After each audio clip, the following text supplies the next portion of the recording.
The first ever 3-on-3 overtime at the Memorial Cup certainly did not disappoint. Jackson Wee, first ever junior hockey hat trick, the hero in overtime as the Edmonton Oil Kings take down the St. John Sea Dogs by a 4-3 final.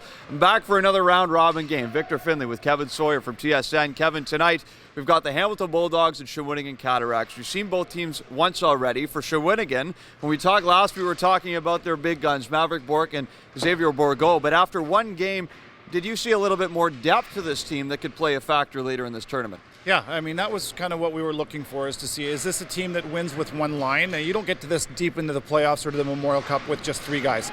Make no mistake, they are very dynamic in Bourgault and Bourque. They can play the game with the puck on their stick. They possess it as good, if not better, than anybody. But you look at lines 2, 3, and 4 and the way their defense play. As a team, they possess the puck as a group of 5 on the ice, so they're going to slow things down when they need to. They find high percentage plays, and man, their defensive game was equally as impressive as their offensive game, led by that top line. But you're right, depth and the way that they were coached, they played to a system, they played to an identity, and of course, they got the big 4-3 win.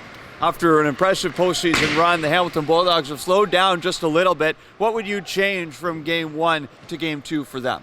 You know, I think that they were maybe a little bit surprised or trying to play the game that Shawinigan wanted to play, that puck possession game.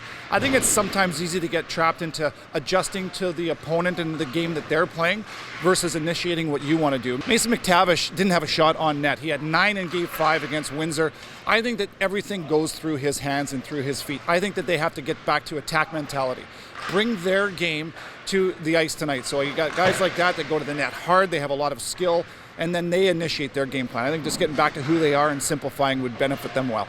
With the overtime loss, St. John currently lead the round-robin standings with 4 points in the tournament. Shawinigan have 3, Edmonton 2, and the Hamilton Bulldogs right now the only of the 4 teams yet to register a point.